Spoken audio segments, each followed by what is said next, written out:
Next reaction आती है बेटा, हमने नेक्स्ट रिएक्शन आती है हैलोजन विनिमय अभिक्रिया। हैलोजन विनिमय अभिक्रिया। हैलोजन विनिमय अभिक्रियाओं में पहली रिएक्शन आती है फिकल-स्टाइन अभिक्रिया। फिकल-स्टाइन अभिक्रिया, इसमें क्या होता है देखो बेटा, ये दो प्रमुख रिएक्शन है, एक है फिकल-स्टाइन और दूसरी है श्वार्ट्ज। इनमें से एग्जाम में एक क्वेश्चन जो है वो इन रिएक्शनों पर जरूर पूछ लेते हैं, कैसे न कैसे घुमा फिरा के। तो इनके बारे में अपन बात करेंगे, फिकल-स्टाइन अभिक्रिया क्या है और श्वार्ट्ज अभिक्रिया क्या है। तो देखो दोनों में क्या करते हैं अपन, एल्कोहल अपने पास एल्किल क्लोराइड या ब्रोमाइड जो है, या तो एल्किल क्लोराइड है ना, या यहाँ पर मैं लिख देता हूँ RX, और X बराबर क्या, यहाँ पर या तो Cl जुड़ा हुआ होगा या Br जुड़ा हुआ होगा। ठीक है, अच्छा एल्किल हैलाइड से अब यहाँ पर क्या करना, अपन इसकी रिएक्शन करवाएंगे और फिकल-स्टाइन में क्या प्राप्त करेंगे और श्वार्ट्ज में क्या प्राप्त करेंगे। बहुत इजी रिएक्शन बन जाती है देखो। ठीक है, यहां पर भी X बराबर क्या है, X बराबर Cl या Br है। ठीक है, अब देखो, अब एक से तो अपन बनाएंगे फ्लोरीन, एक से तो अपन जोड़ेंगे फ्लोरीन और एक में जोड़ेंगे अपन आयोडीन। एग्जाम में अपनी एक क्वेश्चन गलत हो जाता है, हमें आती है लेकिन एक्सचेंज हो जाती है। फिकल-स्टाइन है कि श्वार्ट्ज है, दोनों में हैलोजन विनिमय होगा, एक में फ्लोरीन एक्सचेंज होगा, यानी यहां पर क्लोरीन या ब्रोमीन के स्थान पर, ठीक है ना, या तो फ्लोरीन आएगा या आयोडीन आएगा। ठीक है ना, अब अपन को याद रखना है कि फिकल-स्टाइन इसमें क्या छिपा हुआ, F जुड़ा हुआ है, F जुड़ा हुआ है, फॉर फ्लोरीन होता है। हाँ, तो आपको ध्यान रखना है कि उल्टा काम करना है, इसमें फ्लोरीन आ रहा है, ठीक है ना, तो ये उल्टा काम करना है, इसमें अपन को आई लेना है, यानी सोडियम आयोडाइड के साथ इसकी रिएक्शन करवानी है। यानी इस फिकल-स्टाइन में F नहीं आएगा, आई आएगा। ठीक है, फिकल-स्टाइन में। अच्छा, तो क्या जुड़ जाएगा बेटा, RI बन जाएगा, NaI जो NaX वो अलग हो जाएगा। Cl केस या तो Cl होगा तो Cl अलग हो जाएगा, Br होगा तो ये अलग हो जाएगा। ठीक है, यहां पर साथ में लेते हैं ड्राई एसीटोन। शुष्क एसीटोन की प्रेजेंस में ये रिएक्शन होती है। शुष्क एसीटोन जो है इसकी प्रेजेंस में अपन रिएक्शन करवाते हैं। ठीक है, एक बार पुनः सुनो कि अपन RX एल्किल जो हैलाइड है उसकी रिएक्शन अपन सोडियम आयोडाइड के साथ शुष्क एसीटोन की उपस्थिति में अभिक्रिया करवाती है। क्या बन जाता है अपने पास, एल्किल आयोडाइड बन जाता है। ठीक है, ठीक। अब यदि अपन मान लो श्वार्ट्ज अभिक्रिया करवाए तो इसमें क्या चेंज होगा, क्या जुड़ेगा, तो यहां पर क्या जुड़ेगा भाई, F नहीं आ रहा तो इसमें क्या आएगा, F आएगा। ठीक है, तो इसमें क्या करते हैं अपन, या तो धात्विक फ्लोराइड, मेटेलिक जो फ्लोराइड है वो लेते हैं अपन, क्या लेते हैं, मेटेलिक फ्लोराइड, धात्विक फ्लोराइड लेते हैं। फ्लोराइड क्या ले सकते हैं, AgF भी ले सकते हैं, Hg2F2 भी ले सकते हैं। ठीक है, कोई भी मेटेलिक जो फ्लोराइड है वो लेंगे यहां पर। ठीक है, तो एक्सचेंज हो जाएगा, A जो है उसके साथ तो एक्शन जुड़ जाएगा, F इस R के साथ जुड़ जाएगा, RF का निर्माण हो जाएगा, प्लस प्लस AgX का निर्माण हो जाएगा। क्लियर, दोनों याद रह जाएगी। देखो हैलोजन विनिमय मतलब क्या है, हैलोजन, एक हैलोजन को हटा दिया हमने, दूसरा हैलोजन वहां पर जोड़ दिया, एक हैलोजन को हटा रहे हैं, दूसरा हैलोजन वहां पर जोड़ रहे हैं, दोनों में ये हैलोजन यहां से अलग हो रहा है, दूसरा हैलोजन जुड़ रहा है। ठीक है, तो कैसी रिएक्शन होगी, हैलोजन विनिमय अभिक्रिया, हैलोजन एक्सचेंज हो रही है। दो रिएक्शन, पहली फिकल-स्टाइन और दूसरी श्वार्ट्ज। फिकल-स्टाइन में क्या करते हैं, फिकल-स्टाइन में आपको याद रखना है कि यहां पर सोडियम आयोडाइड यूज लेते हैं। ठीक है, तो यहां पर आयोडीन है वह है इस R के साथ जुड़ जाएगा, NaI आ जाएगा, RI बन जाएगा, NaX हो जाएगा। श्वार्ट्ज में आपको ध्यान रखना है कि अब देखो दोनों में ये आपको याद करने का ट्रिक्स समझ में आया कि यहाँ पर F आ रहा है तो F नहीं आएगा, यहाँ पर इसमें F नहीं आ रहा है, इसमें F आ जाएगा। ठीक है, एग्जाम में क्या करते हो, F यहाँ पर जोड़ दे तो NaI यहाँ पर जोड़ दे, तो याद करने का ट्रिक्स देख लो कि फिकल-स्टाइन में F नहीं आ रहा है, फिकल-स्टाइन में F नहीं आ रहा है क्योंकि F पहले से प्रेजेंट है। ठीक है ना, तो यहाँ पर आई लेंगे अपन, और इसमें एफ नहीं आ रहा है तो यहाँ एफ लगा देंगे। क्लियर? तो एक है फिकलस्टाइन और दूसरी कौन सी है? सवार्ट्स अभिक्रिया। नेक्स्ट आगे बात करें, ये भी वेरी इंपॉर्टेंट रिएक्शन है बेटा, हुन्स-डीकर अभिक्रिया। हुन्स-डीकर अभिक्रिया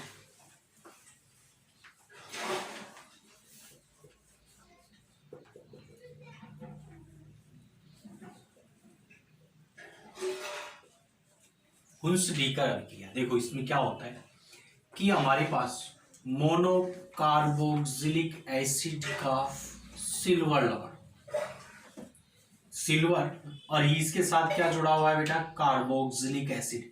यदि यहां पर H होता तो कार्बोक्सिलिक एसिड कहलाता ना, और अब Ag जुड़ गया तो इसको अपन कहेंगे, क्या कहेंगे? एस्टर। क्या कहते हैं? एस्टर। ठीक है, तो इसको मैं कह रहा हूं तो या ऐसे तो अपन बोल सकते हैं मोनो मीन्स एक कार्बोक्सिलिक एसिड का सिल्वर सॉल्ट। ठीक है ना, इसको ये भी बोल सकते। इसकी रिएक्शन अपन करवाएं ब्रोमीन के साथ। ठीक है, ब्रोमीन के साथ जब करवाते हैं बेटा तो यहां पर क्या होगा, ये जो Ag है, Ag का क्या काम होता है आपको मैंने बताया? हैलोजन को अलग करना, हैलोजन को अलग करता है बेटा। अच्छा, ये जो रिएक्शन होती है बेटा ये करवाई जाती है कार्बन टेट्राक्लोराइड की प्रेजेंस में, CCl4 कार्बन टेट्राक्लोराइड की प्रेजेंस में ये रिएक्शन करवाई जाती है। अच्छा, इसमें क्या होता है बेटा, ये जो CO2 है वह अलग हो जाएगी। ठीक है, और क्या जुड़ जाएगा? एक Br इस R के साथ जुड़ जाएगा, बन जाएगा RBr plus CO2 plus AgBr। अब देखो AgBr होता है बेटा वो एक प्रेसिपिटेट होता है, अवक्षेप होता है, और अवक्षेप जो होते हैं ठोस अवस्था में होते हैं और वो कहां बैठ जाती है? पेंधे में बैठ जाती है। ठीक है, CO2 क्या होती है? गैस होती है, और गैस की क्या विशेषता होती है? गैस जैसे बनती है वो क्या हो जाती है? बाहर निकल जाती है। ठीक है, अच्छा इसको अपन क्या करेंगे? छानेंगे तो RBr हो तो क्या हो जाएगा? छन जाएगा, नीचे आ जाएगा, और ऊपर क्या रह जाएगा? प्रेसिपिटेट रह जाएगा, AgBr रह जाएगा। CO2 गैस पहले ही बाहर निकल गई। ठीक है, तो यह विधि सर्वश्रेष्ठ विधि होती है RBr प्राप्त करने की। आपको मैंने बताया था RCl प्राप्त करने की सबसे बेस्ट विधि कौन सी है? डार्जन अभिक्रिया। कौन सी होती है? क्योंकि उसमें सब प्रोडक्ट दोनों क्या होती है? गैसीय होती है। अब मैं कहता हूं RBr प्राप्त करने की सबसे बेस्ट विधि कौन सी है? तो कौन सी है बेटा? हुन्स-डीकर। हुन्स-डीकर में एक कम कार्बन का, एक कार्बन है, यदि यहां पर अपन 4 लेंगे तो यहां पर कितने कार्बन का Br बनेगा? 3 कार्बन का। यदि यहां पर अपन 3 कार्बन का लेंगे तो यहां पर कितने बनेगा? 2 का। यहां पर यदि अपन 2 का लेंगे तो यहां पर कितने का बनेगा? 1 का। ठीक है, 1 का। समझ गए क्या? तो यहां पर क्या होता है? एक कम कार्बन का एल्किल ब्रोमाइड जो है वह इस विधि के द्वारा बनाया जाता है, और यह सर्वश्रेष्ठ विधि होती है एल्किल ब्रोमाइड प्राप्त करने की, और इसमें कम कार्बन का एल्किल ब्रोमाइड प्राप्त होता है। क्यों? और यह सर्वश्रेष्ठ मेथड इसलिए होता है क्योंकि इसमें CO2 होती है, गैस होती है, वो बाहर निकल जाती है, और RBr होता है वो प्रेसिपिटेट होता है जो पेंधे में बैठ जाता है। अपन सरलता से इसको छानकर अलग कर सकते हैं। ठीक है, एल्किल ब्रोमाइड प्राप्त हो जाता है। नेक्स्ट अपने पास विधि आती है बेटा प्राथमिक एमीन से। प्राथमिक जो एमीन है उससे अपन किस प्रकार से जो है, प्राथमिक एमीन से हम किस प्रकार से अपन एल्किल जो है हैलाइड प्राप्त करते हैं? तो प्राथमिक एमीन क्या फॉर्मूला होता है? RNH2। ठीक है, इसकी अपन किसके साथ करवाएं? टिल्डेन रिएजेंट के साथ। आपको मैंने वहां पर भी बताया था प्राथमिक एमीन से किस प्रकार से अपन, जब अपन ने ट्रांसफॉर्मेशन किया था ना वहां पर हमने दोनों रिएक्शनों में मैंने आपको बताया था कि प्राथमिक एमीन से किस प्रकार से अपन जो है वो एल्किल हैलाइड प्राप्त करती हैं। तो वहां पर एक शब्द आया था टिल्डेन रिएजेंट। टिल्डेन रिएजेंट क्या होता है? NOCl। NOCl को क्या कहते हैं अपन? Tilden reagent. अच्छा, अब इस टिल्डेन रिएजेंट के साथ यदि अपन करवाते हैं बेटा तो यहां पर क्या होता है? ये टिल्डेन रिएजेंट, इसमें R जो होता है उस पर प्लस चार्ज, Cl उसके साथ जुड़ जाता है RCl। या नाइट्रोजन और ये नाइट्रोजन आपस में रिएक्शन कर लेती है, H और O H2 बन जाता RCl plus N2 plus H2। तो प्राथमिक एमीन से अपन किस प्रकार से रिएक्शन करवाते हैं किस प्रकार से अपने पास एल्किल क्लोराइड प्राप्त होगा, तो ध्यान रखना है कि इसके द्वारा अपने एक सब्सटेंस ये है, उसका नाम है टिल्डेन अभिकर्मक। क्या नाम इसका? टिल्डेन अभिकर्मक, NOCl, टिल्डेन अभिकर्मक NOCl, इसको कहते हैं बेटा टिल्डेन अभिकर्मक। ठीक है, इसको आप ऐसे लिख दो, चाहे इसको ऐसे लिख दे की बात है, NOCl। NOCl को क्या कहते हैं अपन? Tilden regent. ठीक है, टिल्डेन रिजेंट के साथ यदि आप अभिक्रिया करवाएंगे तो अपने पास जो है Cl है वो तो R के साथ जुड़ जाएगा, N और ये N2 गैस बन जाएगी, H और वो क्या बन जाएगा? H2 बन जाता है। तो ये सभी जो विधियां थी ये थी एल्किल हैलाइड प्राप्त करने की विधियां। इसके नेक्स्ट, इसके बाद में क्या आएगा अपने पास? आएंगे इसके भौतिक गुणधर्म।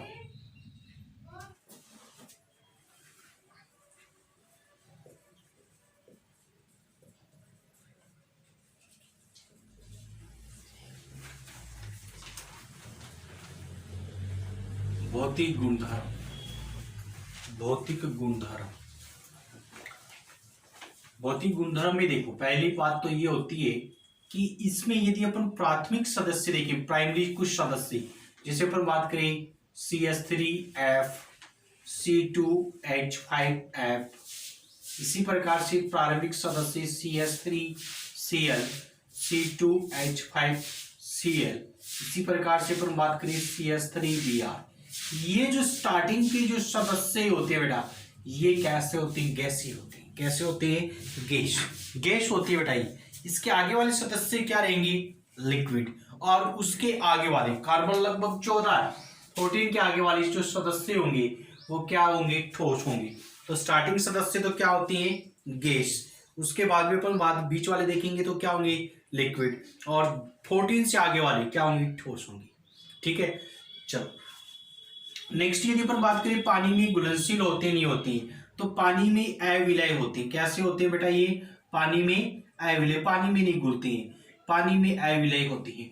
अच्छा, पानी में अविलय होते हैं तो अपन बात करें कि ये पानी के ऊपर रहेंगे कि नीचे रहेंगे?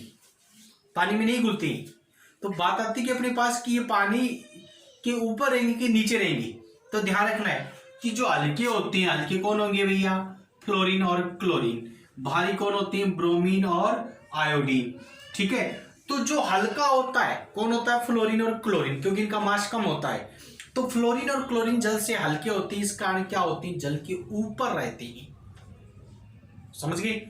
और ब्रोमीन और आयोडीन क्या होते हैं? भारी होती है। भारी होने के कारण जल से क्या रहती है? नीचे, जल इसके ऊपर रहता है। क्लियर? इनके बारे में कोई एग्जाम में नहीं पूछेगा कि भैया ये अविलय होता है नहीं होता। ठीक है, बात आती है अपने पास आगे क्वथनांक से संबंधित, कि इनका क्वथनांक के क्रम पूछेगा आपको कि बताइए इनमें से क्वथनांक का क्या क्रम होता है उसके बारे में। तो बेटा ध्यान से समझो, क्वथनांक पहला इफेक्ट जो होता है वह होता है अणुभार। अणुभार बढ़ता है, जैसे जैसे कार्बन चेन बढ़ती है अणुभार बढ़ता है, तो क्वथनांक भी बढ़ता है। यानी क्वथनांक और अणुभार एक दूसरे के समानुपाती होते हैं। एक कार्बन वाला या दो कार्बन वाले, तो अपन बात करें किसका क्वथनांक ज्यादा होगा, तो किसका ज्यादा होगा? दो वाले का। 2 और 3 में देखेंगे तो किसका ज्यादा होगा? 3 वाले का। 3 और 4 में देखेंगे तो किसका ज्यादा होगा? 4 वाले का। तो मैं कह रहा हूं कि जैसे जैसे कार्बन संख्या बढ़ेगी वैसे वैसे अणुभार बढ़ता है, और अणुभार बढ़ेगा इसका मतलब क्वथनांक बढ़ेगा। पहली बात। दूसरी बात, चलो शाखाएं बढ़ती है, शाखाएं बढ़ाएं अपन। क्वथनांक यदि अपन बात करें, वो शाखाएं यदि बढ़ेगी, पार्श्व श्रृंखला बढ़ेगी, तो क्वथनांक का मान जो है वह घटेगा। पार्श्व श्रृंखला बढ़ेगी तो क्वथनांक जो है वह घटेगा। यानी क्वथनांक किसके इनवर्सली प्रोपोर्शनल होता है, वैध क्रमानुपाती होता है। किसके? पार्श्व श्रृंखला की। साइड चेन बढ़ेगी, एक अपने पास सीधी चेन है, ठीक है, और एक में ब्रांचिंग है, तो अणुभार की क्वथनांक किसका ज्यादा होगा? तो आपको ध्यान रखना है सीधी चेन वालों का, सीधी चेन वालों का ज्यादा रहेगा। ठीक है ना? अच्छा, नेक्स्ट बात करूं मैं कि क्वथनांक का क्रम प्राइमरी है, एक सेकेंडरी है, एक टर्सरी है।